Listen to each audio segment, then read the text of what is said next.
Welcome to Dev சமையல். இன்னைக்கு நம்ம பார்க்க போகிறது கல் தோசை. அதுக்கு தேவையான பொருட்கள்: இட்லி அரிசி 3 டம்ளர், உளுத்தம்பருப்பு 1/2 டம்ளர், பச்சரிசி 3/4 டம்ளர், வெந்தயம் 2 டீஸ்பூன். இது எல்லாத்தையும் ஒன்றா போட்டு ஒரு 3 மணி நேரம் ஊற வைக்கணும். இட்லி அரிசியில் உளுத்தம்பருப்பு, பச்சரிசி, வெந்தயம் எல்லாத்தையும் ஒன்றா போட்டு 3 தடவை வாஷ் பண்ணிவிட்டு 3 மணி நேரம் ஊற வைக்கிறோம். இப்போ எல்லாத்தையும் ஒன்றா போட்டு 3 தடவை வாஷ் பண்ணிவிட்டு தண்ணி ஊற்றி ஊற வச்சுருக்கேன். ஒரு 3 மணி நேரம் ஊறட்டும். மிக்சிலையும் இல்லை கிரைண்டர்லேயும் அவங்கவுங்க சௌகரியம் மழைன்னு அரைச்சி வைக்கணும். 3 மணி நேரம் அரிசி ஊறினது இப்போ மிக்சியில் போட்டு உப்பு சேர்த்து அரைச்சிட்டு வந்துடுறேன்.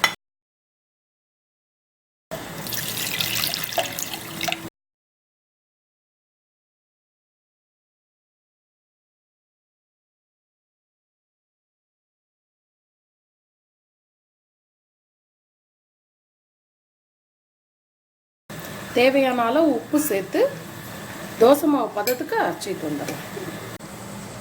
இப்போது அரைச்சிட்டு வந்ததை ஒரு பவுலில் ஊற்றி 8 மணி நேரம் புளிக்க வைக்க போகிறோம்.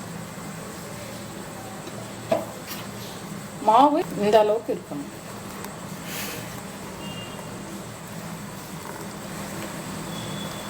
இந்த அளவுக்கு இருக்கணும்.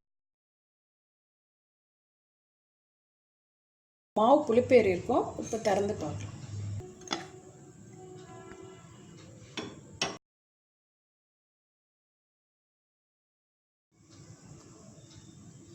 இப்போ டேஸ்ட்டுக்காக ஒரு ஸ்பூன் சர்க்கரை போட்டு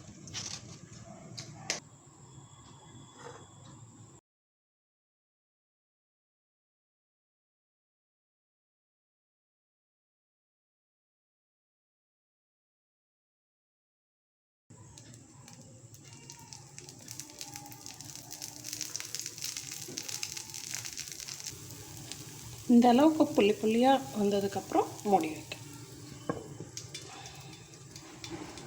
மூடிட்டு அடுப்பை ஸ்லோ பண்ணிடலாம்.